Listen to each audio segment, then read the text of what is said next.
G'day, mate. 40 here. So my friend Ricardo had an interesting tweet today. He said, I've come back around on Richard.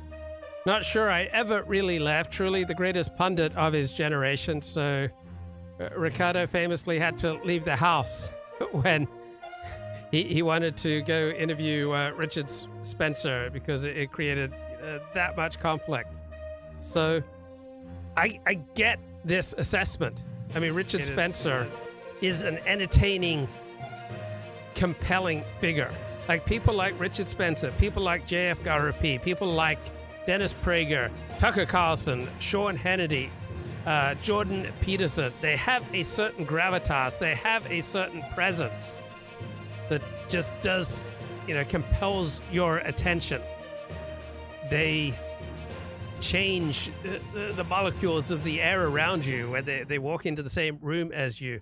But so many things to analyze in this statement. So number one, what type of person comes up with a list or a designation of the greatest pundit of his generation, right? Only someone with a way above average level of interest in politics. So let's say you're a pundit who fundamentally believed that we had skies of blue, trees of green, we had dogs wagging their tails, that overall politics for 99% of people, 99% of the time, is not important. Okay, but a pundit with that fundamental worldview who looked around and said, what a beautiful world we live in. What a beautiful country we live in. What a beautiful community I live in. I am so grateful to live in Los Angeles or Charlottesville or New York City or Chicago or Seattle or some small town in Florida. I am so grateful for the opportunities that I have as an American. I am so grateful for my government and for the way it did an above average job dealing with COVID. Right? That person, right, is not going to attract a rabid following, because the type of person who has a rabid interest in politics, like I do, and like Ricardo does, right, wants to hear something exciting, wants to hear descriptions of reality that he himself cannot see. Right? That's the motivation for the pundit, is to paint pictures that you cannot see on your own. The prime motivation, the best way of understanding punditry is to understand that the primary incentive that the pundit faces is to increase his own importance. And the primary way of increasing your own importance is, one, to do something that many people can do, which is to tell people what they want to hear. But really the best way, the most effective way for increasing your status as a pundit is to paint pictures of things that ordinary people can't see. So you go like Dennis Prager and you say, we're living in 1930s Germany. We're living in Russia just right before or right after the communist takeover. That we're living through a civil war, right? Pundits are known for their hyperbolic pronunciations. When you listen to Richard Spencer, you'll get a lot of hyperbolic pronunciations about things that you just don't see in reality. And it's so compelling, it's so fun to listen to Richard Spencer, because he is painting often these detailed, compelling, attention-grabbing descriptions of the world around you that you just don't recognize, that you don't see. But if you listen to Richard Spencer, then you get to see the unseen, right? He has taken on, the pundit has taken on the role that used to go to clergy, that they would paint, they would make real for you unseen worlds. It used to be unseen worlds of the spirit, unseen worlds of God, unseen worlds of religion, unseen worlds of demons and angels, right? That's what the charismatic preacher used to give. Now the pundit is giving you unseen worlds that you don't see, that there's a civil war going on around you, that you are living under communist tyranny. All right? Yeah, Richard Spencer blocked me years ago. So a great deal of people who watch this show believe that they live under communist tyranny in the United States of America. About the freest, most prosperous, most powerful nation the world has ever seen, and yet they choose to believe that they are living under communist tyranny. Right? It's just unbelievable. And a pundit who can tap into that yearning to explain why, someone just goes from serial failure to serial failure. Hey, it's not your fault. It's the system. It's America. America's, a communist tyranny right now. That's why you're having these troubles. Right? There's an enormous audience for that. But it's mainly the success goes to those who can paint pictures of secularized forms of demons and angels and conflicts, metaphysical, physical, psychological, spiritual, philosophical, religious. Like Richard is devoting himself to starting a new religion. And so that's exciting. That's compelling. Now, this type of pundit, all right, the type of person who's going to appeal to someone who is looking to anoint the greatest pundit of his generation cannot be someone who says, what a beautiful world we live in here in the United States, or, what unparalleled prosperity, opportunity, and safety is afforded to us in the first world today. Thank God for the vaccines. Thank God for public health. Thank God for our medical and scientific establishment. Thank God for our, police and military. Right? What a beautiful blue sky I'm looking at right now. Look at those trees of green. Think about that fluffy, happy, friendly dog that I was playing with earlier today. Right? There is no way to rise in status and develop a strong following as a pundit with this idea that what a beautiful world we live in. We're so lucky to live in the United States or Australia or France or Germany for all our problems right now. So that's the key to successful punditry. Paint things that people cannot see. Now, how do you paint things that people cannot see? Right? By telling them things that don't exist. Right? That's the easiest, most effective way of painting things that people cannot see. You tell people a bunch of things that do not exist. So to be a winning pundit, to be a successful pundit, even to reach the level of a J.F. Gariepy, all right, or a Dennis Prager or a Ben Shapiro or a Richard Spencer, right, you cannot optimize for truth. You cannot make truth your primary objective. To the best of my knowledge, I make truth my primary objective on this show within the confines that I'm not going to blow up my life, right? But I'm willing to make a lot of sacrifices to optimize truth. So if you're going to optimize truth, you will be, in all likelihood, denied status. Yes, I keep telling you, Richard Spencer blocked me many, many years ago, something like 2018. But if you optimize for truth, you're going to be blocked from status. You're going to be blocked from prestige. You're going to be blocked from many sources of income. You're going to be blocked from most forms of success.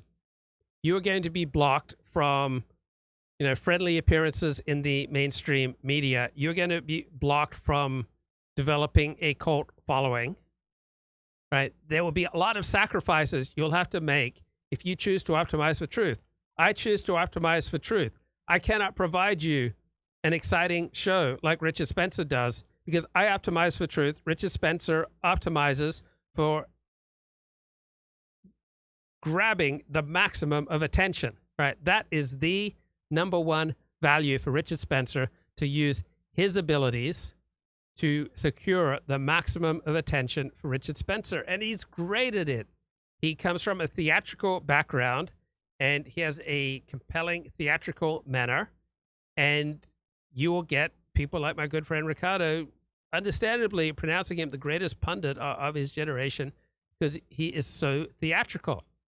Now, there is a downside to being excessively theatrical like Richard Spencer, and that is truth is not a particularly high value. You cannot maximize for theatricality and attention seeking like Richard Spencer does and still put a high priority on truth.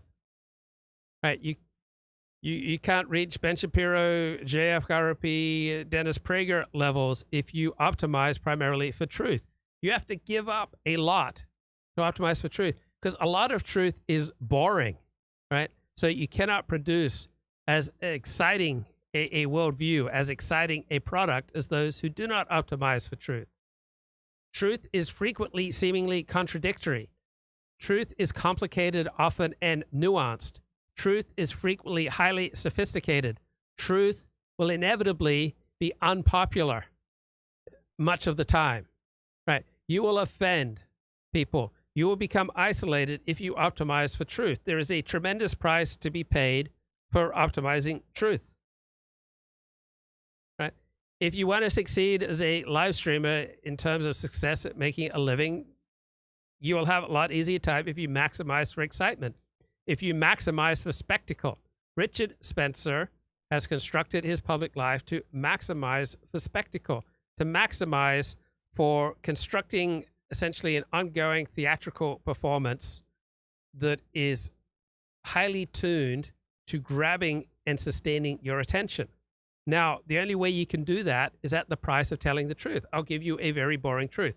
We get to decide how much violent crime that we have in this country or any country by how much we decide to, punish it, right? If we lock up violent criminals for a long time, we will slash our violent crime rates. Now, for Richard Spencer, this is an exceedingly boring perspective, right? So reducing tens of thousands of murders a year is just boring. It is not compelling. And so Richard Spencer sees absolutely no value in the Republican Party, even though the Republicans consistently, more than Democrats, want to punish and carry out punishment against violent criminals. But for Richard Spencer, that is not exciting enough to grab and compel and sustain your attention and your donations and your subscriptions, right? It's such an elementary truth. We get to decide our crime rates by how much we punish people who do violent crime, right? We can essentially choose how much murder we put up with in our society by choosing how much punishment we dole out to people who commit murder. Such a boring, routine, Republican perspective that Richard Spencer just finds boring. It's not theatrical. It's not, hey, hi guys, let me tell you about Schopenhauer and Nietzsche, and let me apply that to Lady Gaga and Kanye West and this great movie I saw last night. Right? It's not theatrical, right? It's just downbeat. The GOP is increasingly the part of gangster worship. Republicans consistently are more supportive of punishing violent criminals than Democrats. That's just indisputably true, right? Point out to me prominent Democrats who more than the average Republican want to punish violent criminals. Just start reeling off the names. Give me the names of prominent Democrats who more than an average Republican want to punish violent criminals, and the greatest, the most appropriate punishment for murderers is to execute them. So who are the leading Democrats who are loudly, proudly, publicly, and effectively proclaiming the need for an increased use of capital punishment? You can't name any, right? Because for all the Republican weaknesses, and no matter how boring the Republicans are, right, Republicans are far more supportive of capital punishment than Democratic politicians. Far more. They are far more in favor of long prison terms for violent criminals than Democratic politicians. But that's boring. That's not exciting and theatrical. It's not, you can't work that into, a compelling Richard Spencer monologue. So we all have egos, and we all seek to maximize our importance. And I'm seeking to maximize my importance right now by proclaiming that I optimize for truth, while these other people, they optimize for theatrical performances, right? So Scottie Pippen, remember he was second banana to Michael Jordan on the Chicago Bulls. And when Michael took a break from playing basketball to enter the minor leagues and play baseball, the Chicago Bulls had a very difficult time of it. And in a crucial game, in the crucial last second timeout, right, where the Bulls absolutely needed, I think, something like a three-point shot. This is recounted in The Last Dance, the excellent 10-part Netflix documentary.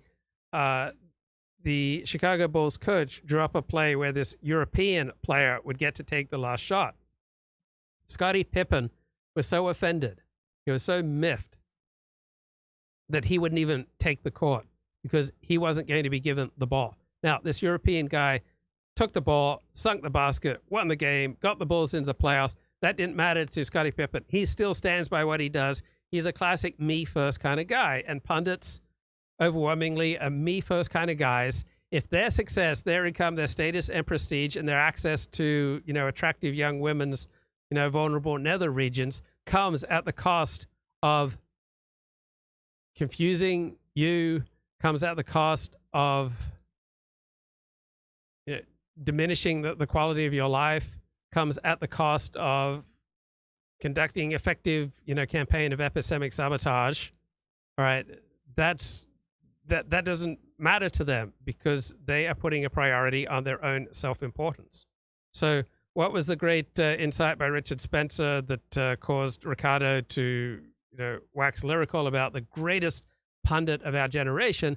It was Richard saying that Donald Trump should come back and be Speaker of the House. Now, Donald Trump would be an absolutely terrible Speaker of the House. Donald Trump is not at all suited for the position of Speaker of the House. But if you're theatrical, right, this is the type of thing that you come out with. Well, then Donald Trump should just come out and become Speaker of the House of Representatives. That's the path forward for Republicans, right? That's a flaming theatrical, attention-grabbing, exciting, interesting, compelling presentation that is completely removed from truth, reality. It's just a horrible idea, but hey, it's theatrical. It means more attention for me. And heck, I'm the greatest pundit of my generation. And I've got more theatrical hot takes coming up. And I get to have these theatrical hot takes that will just so compel your attention because I do not optimize for truth and I do not optimize for decency. I do not optimize for goodness. I do not optimize for what's in the best interest of the United States of America or for my particular people. I optimize for me, getting attention for me, for the theatrical expression of my id. That's what I optimize for.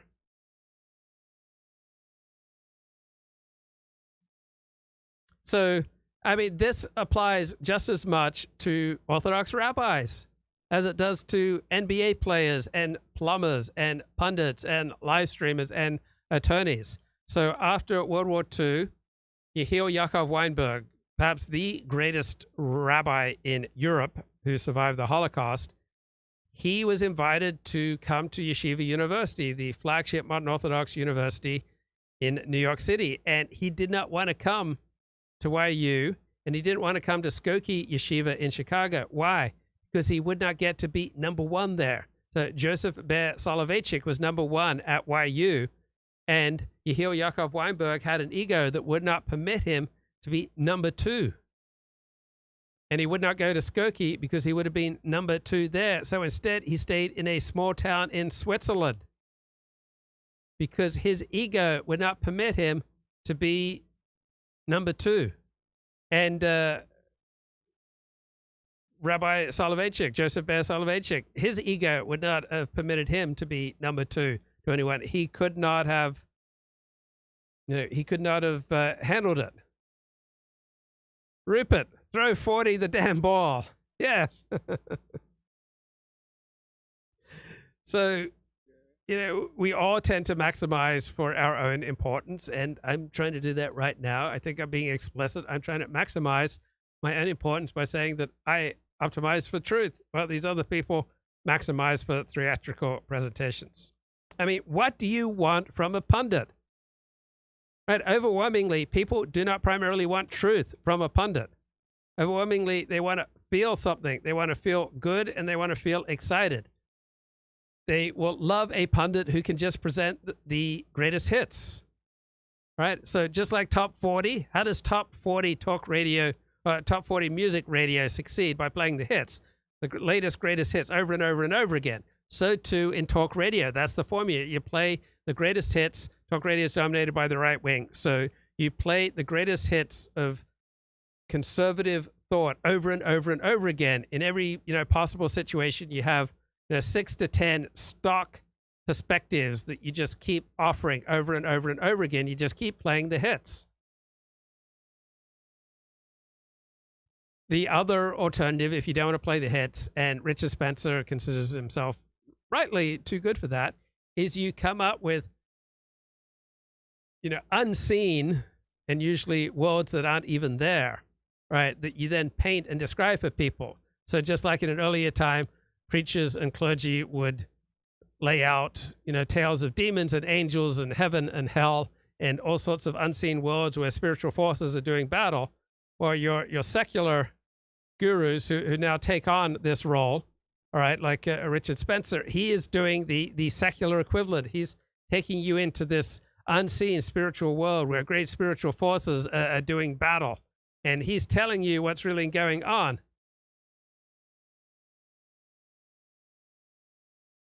Well, not claiming that either rabbi you named was above such motivations, what evidence do you have that they were primary? Well, just learn about them. Yehiel Yaakov Weinberg was invited to YU. He was invited to Skokie Yeshiva after World War II. And why did he stay in Europe? Why did he move to a small town in Switzerland? Because he at least got to be number one in that small town.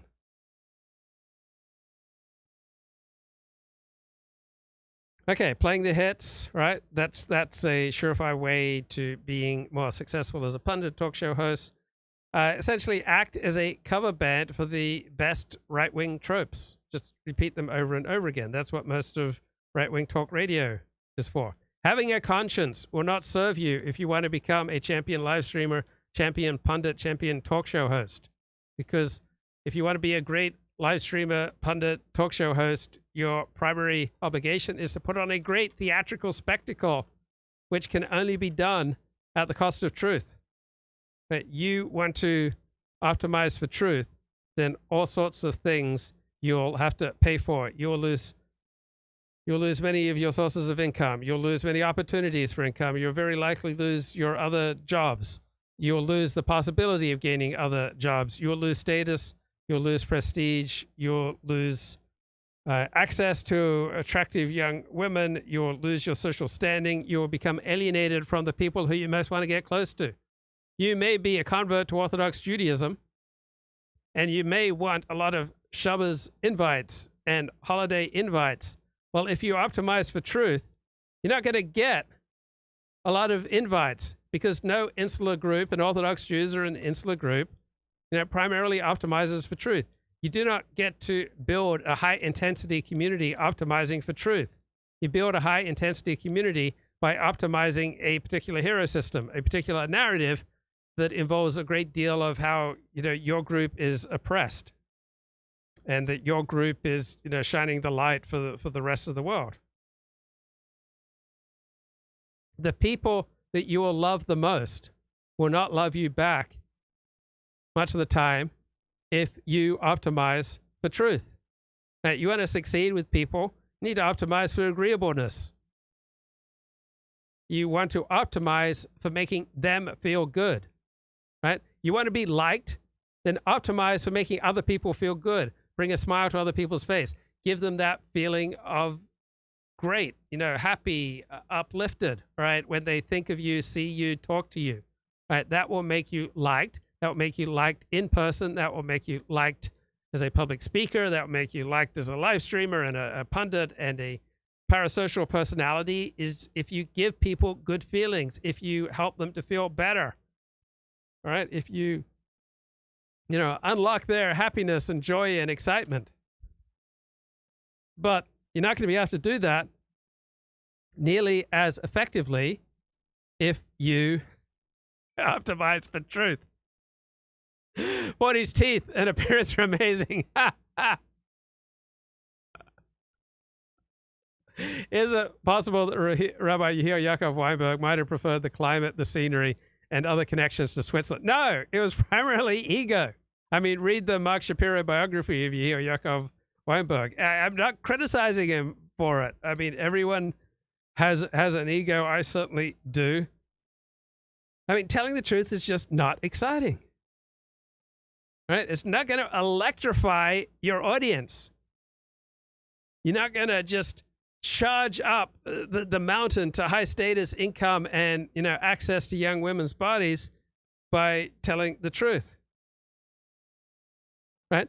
it's akin to, let's say you optimize your family, right? You make your family your number one priority, right? You're not going to be, in all likelihood, as exciting a public personality if your number one value is your family. Let's say you optimize for being faithful to your wife, right? There's a lot of excitement that you're going to have to give up. Like, I just can't picture Richard Spencer ever remaining faithful to a woman, because he would have to stop being Richard Spencer if he was going to be faithful to his woman. Let's say Richard Spencer optimized, he made his family his number one priority.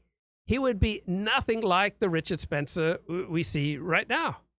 Let's say Richard Spencer made his community or the well-being of his people his number one priority. He would have to cease being Richard Spencer. The Richard Spencer we see and have enjoyed over the past few years is nothing like a Richard Spencer who makes his number one priority the well-being of his people or of his family or of his community, right? If you choose to be monogamous, right, there's a whole lot of things that you're going to give up. There's a whole lot of excitement that you have to give up. You're going to have to make a lot of dull, dreary choices. You're going to have to turn away from pleasure and excitement and, thrill seeking. And if you want to make your family your number one priority, or if you want to make truth your number one priority. So we get to choose, what we optimize for, and we get to choose what type of people we listen to, and we get to choose, are we choosing to listen to people primarily because they are exciting, because they are telling us what we want to hear, right? Because they are painting unseen worlds that are just so thrilling to contemplate? Or do we choose to optimize for people who, to the best of their ability, try to tell us the truth? He's saying, what the heck, 40? Let's get some Marc Shapiro in here. He talks about the medical curriculum. There's going to be issues about, let's say, autopsy. I mean, you can imagine all the problems there's going to be. But then he says, he says this. So this is Joseph Bear Soloveitchik, considering how would I have reacted if the leaders of Yeshiva University had come to me and said they wanted to set up a medical school, right? So one problem with setting up a medical school at YU is that it's going to, in all likelihood, diminish the prestige of the rabbis, because there will be these alternate power centers in YU that are not dependent on people like Joseph Bear Soloveitchik. So rabbis, priests, ministers, they are every bit as driven by power and ego and influence and status and avoiding humility as plumbers and professional athletes and models and TikTok stars. He talks about Shabbos here, that people go to medical school and they assume that they're going to have to violate Shabbos, all the things I just mentioned. But then he continues. He says that the establishment of the medical school at YU obviates all the issues of Shabbos and halacha, all the issues that make it practically impossible for an Orthodox Jew to study medicine. In YU's medical school, no lectures will be presented on Shabbos. In the 50s, you had all sorts of classes on Shabbos in schools. The laboratories were closed on Shabbos. Shabbos was the official day of rest. He says there's going to be a kosher cafeteria, a beit midrash.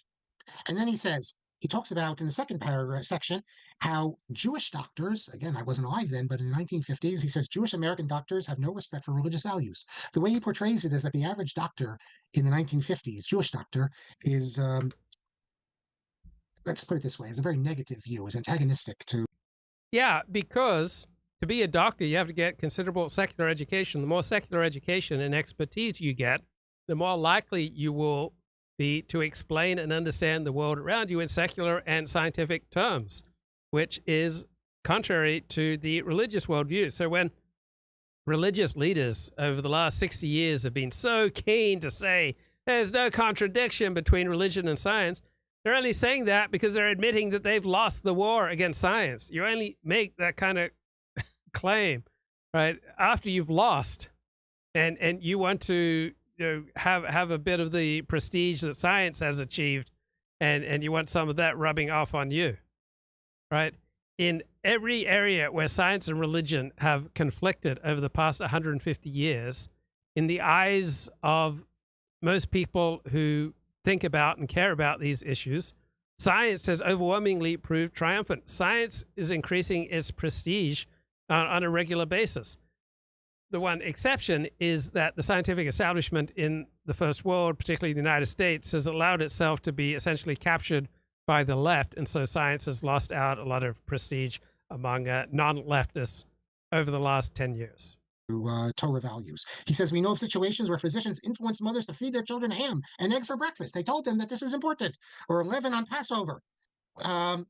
He says that today it's impossible, practically impossible for a rabbi to discuss the issue of an ill person fasting on Yom Kippur with Jewish doctors because their response is cynical, he says, and vulgar. We know that according to halacha, if you want to know to fast on Yom Kippur, what does the rabbi know? So you have to speak to the doctor. The rabbi will speak to the doctor for you. But that's the assumption when the poskim spoke about that they meant a doctor who was religious. And if he's not religious, at least the ones who...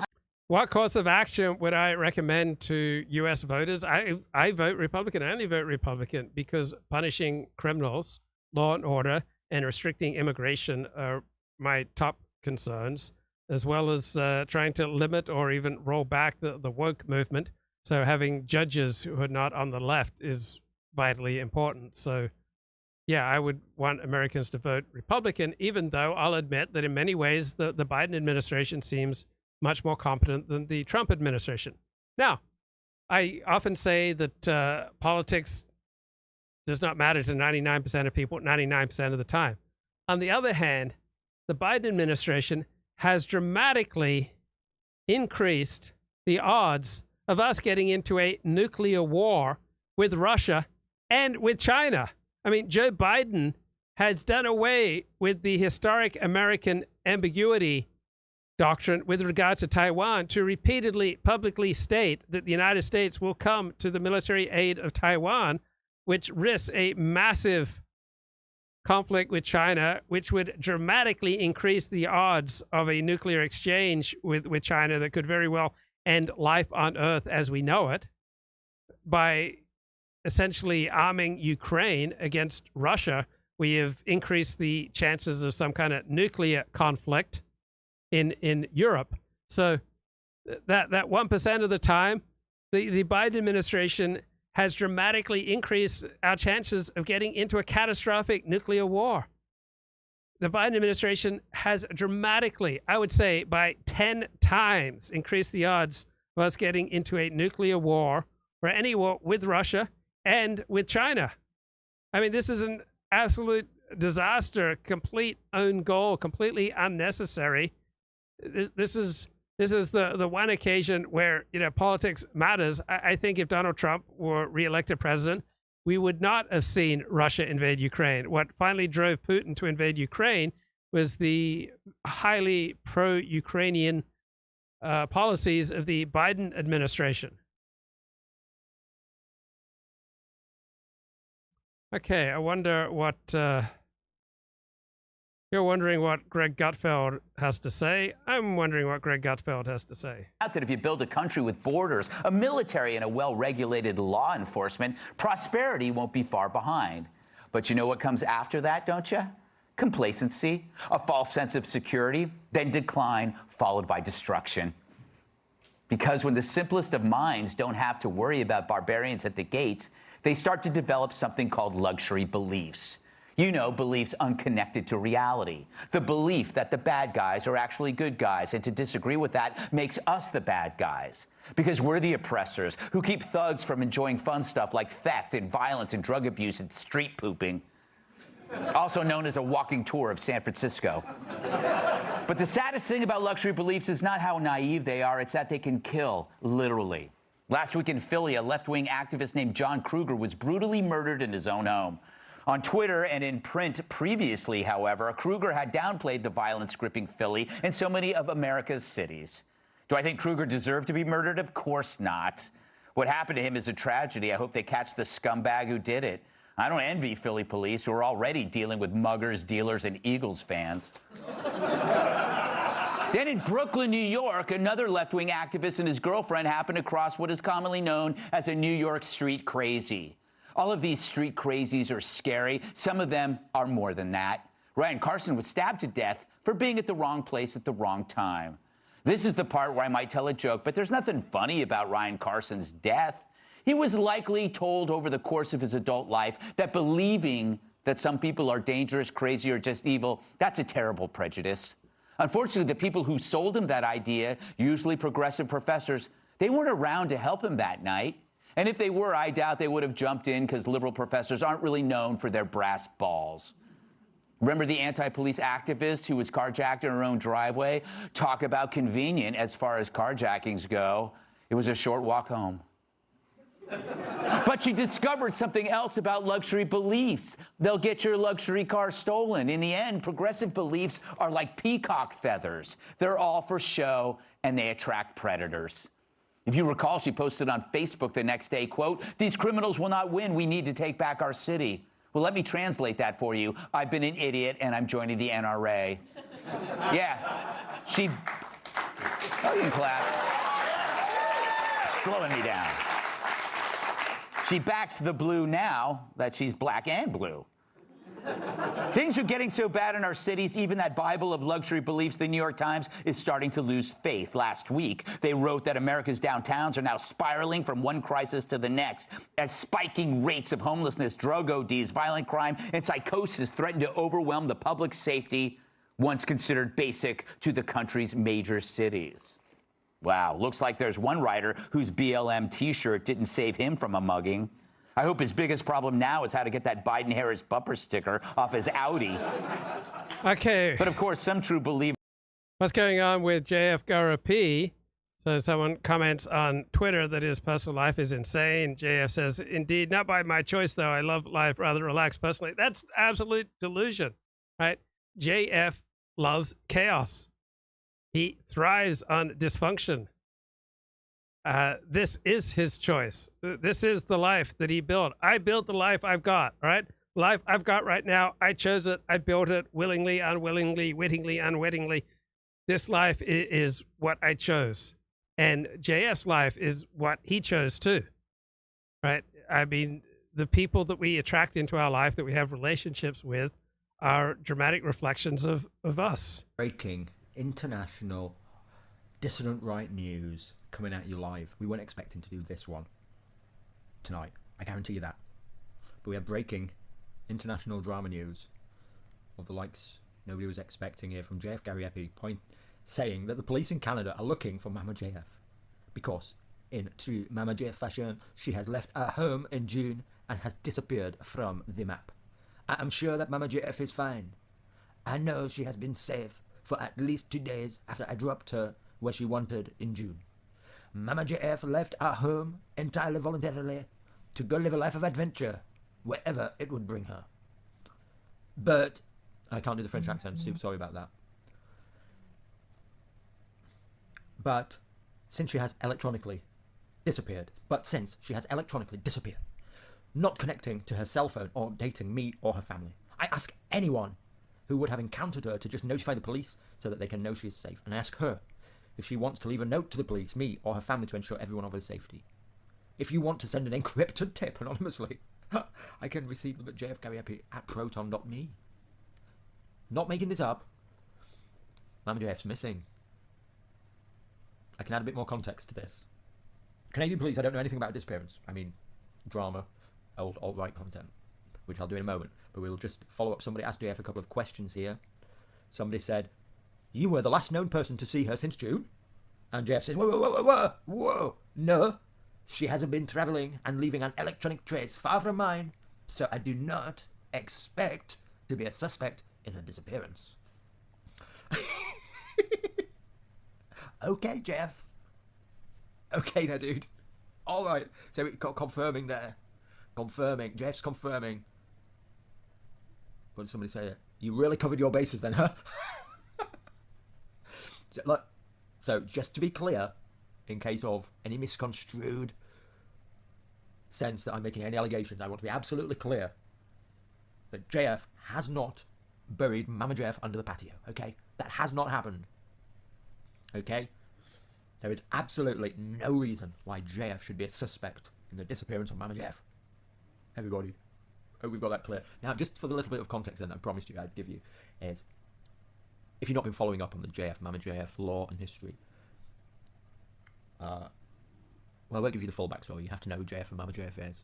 He's a Canadian YouTuber. Started one of the early guys on the alt-right, basically. Now, Mama JF is an interesting character, but she did leave him a little while ago, publicly, and this was widely reported by JF himself when the very immediate next day he did a contest for a new wife and invited applications from his viewers to become his new Mama JF. Now, despite receiving many requests from adoring fangirls around the world wishing to become the new Mama JF, fly out to Canada and become the new breeding partner for JF to inseminate. His words, not mine. That's what he was looking for. He was looking for a lady ready for insemination. Despite this, all those searches and the contest for a new Mama JF fell through, and what happened was Mama JF returned to the home that we don't know, because JF is pretty private about what goes on about his relationship with Mama JF and stuff. He's very private. He always avoids questions about particularities to do with, for instance, I'll just say it, whether they have any children. Now, this is on the back of the fact that one of his main talking points is the importance of having children. And so in order to do this talking about having children, it's pretty hard to hide the fact as to whether you're currently parenting. And so for a long time doing his show, he's spoken as if he was currently parenting, not just being an absent father, for instance, paying by his own will or non-will and paying like support to another mother, which I think we do know exists somewhere else from a previous marriage or relationship, as well as anything else. But so Jeff talks about the importance of procreating and having babies, and doing this, he would often speak as if it was something he was currently doing. And then when Mama JF left, this time that I just told you about, when they had the JF had the contest for a new wife, there was some real weird moment where he said, "She has left me, however, she has left me with a very special present." And the inference basically was taken by many in the audience to be a baby. That somehow, without any of the viewers really noticing, somehow Mama JF at some point had a baby with JF and effectively had left the baby in the home there with JF. Now, also, during this period of time while she was gone, there were a couple of instances where doing JF show, he would also say, to corroborate this line of thinking, this evidence that there was a baby that he was now caring for alone, at least one. He would say like there was suddenly many more family commitments. Bearing in mind, this would otherwise be an empty house apart from Jeff. He was talking about suddenly many more family commitments, that Mama Jeff was no longer there, etc. But also, there was a couple of occasions, at least a couple, that I noticed myself where, in this period of time where Mama Jeff disappeared, there was a sound of a baby crying that could be heard on the show, and all of a sudden JF would go, "I have to go for a moment," and suddenly mute and turn the camera black, and then come back and go, "Everything is fine, everybody, it is just a moment. I had to go and take my hay fever medication," or something. So the body of evidence suggests there was a baby. There was a baby. I even joked, we don't know if Mama JF has had the baby or stolen it. But there was a baby involved, at least. Now, fast forward to June, I believe it was, of this year. So now June, July, August, September. We're in October. About 4 months ago, I kind of went around when I just stopped streaming, because I was going to stream about it, I remember. Mama JF has since left JF again. She's gone. She's gone. She's done a flip in the night. And I noticed this because somebody, if I could find it for you, if I had prepared, I'd have the tweet to show you. But it was somewhere in June the 7th or something like that.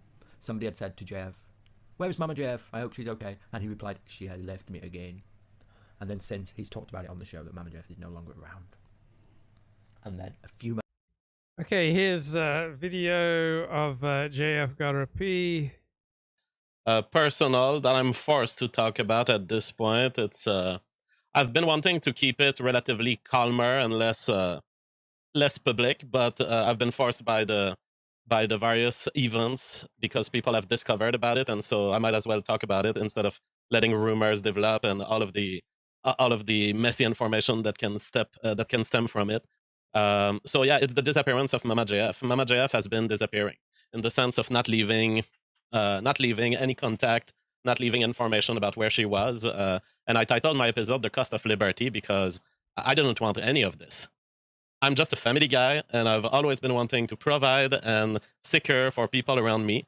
But there is one thing I cannot do in our society.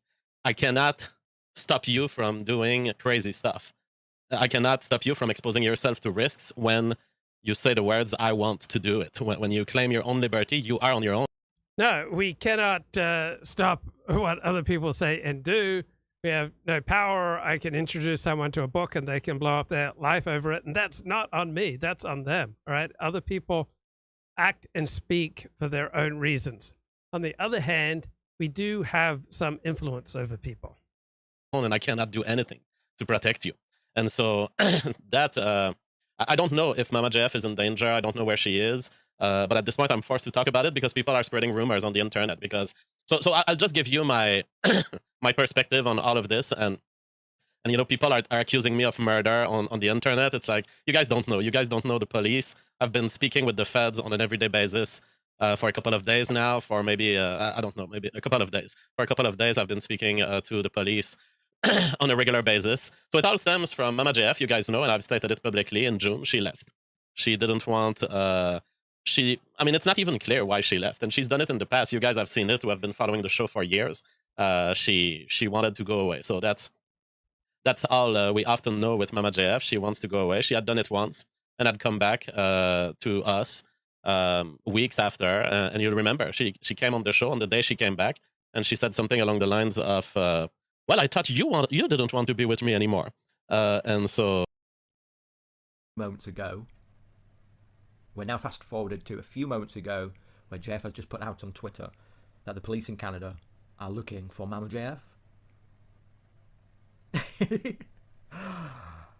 have a theory in chat here that, again, just to, we must phrase all this as alleged. Somebody here in the chat alleges that No White Guilt has done it to silence her. Well, that's another story in its entirety. Yeah, Mama JF was absolutely scared to death of the character who goes by the name No White Guilt, because he has a particularly intense look that just scared her to death, triggered something from her past. She just started screaming at him. Sad situation for the Potato Whisperer, very much indeed, very much indeed. But again, just to be clear. Okay, let's see. What else we got here? Oh. and I said to her, no, you left of your own will. But she says yes, and then she says yes, but I thought you wanted me to leave. That is sometimes the state of delusion in female minds, and I can't do anything about this. I have zero control over this. If we were in the Christian society of 1920, maybe I could file some report and say, hey, my wife is a little crazy, she's a little out there. Can I own her, basically? And I'm sure that there were, basically you didn't have to file that paper in 1920s, because in the 1920s, this was called marriage. But we are not in the 1920s, and we are in 2023, where we have an experiment going on in society. What happens when you let these females do whatever the fuck they want? Well, what happens is that they sometimes make bad decisions. So in June, she left, and 2 days after leaving, so she left and she had a whole plan. She had bought camping material. She was on her way to some sort of survivalist trip. From what I understood, it looked like she was preparing for life in the wild. She promised me when she left that she would always be reachable and that I would be able to reach her to deal with all of the official papers. You know that she owns a lot of stuff, and sometimes I need her signature. And I was like, and although, we do have legal remedies for this, I was like, if you totally disappear, you might put me in trouble on some bills, on some, getting utilities and everything. So she promised to me that she wouldn't fully disappear. And she went away. And 2 days later, she talked to me on the phone and sent a message. By the way, everything I tell you is things I have told to the police. So it's not, there's no secret coming out that you guys are hearing. It might be secret from a public perspective, but it's all things that the feds have been knowing for a couple of days. So the last message that she sends me in June, 2 days after leaving, And it had been apparent. I think I may have been in contact for a couple of times during these 2 days, so I was sure that she was progressing through whatever trip she wanted to do. I knew that she was still alive. But 2 days after leaving, she says, I have changed my plans. I will not hold my promise toward you. I will not be reachable. And it's like, okay. She says, I have a new plan. And I'm like, does your new plan involve any sort of attack against me or the family? Because you guys know how important that is to me. She says, you don't have to be worried. My new plan does not involve you. I'm just going to change cell phone.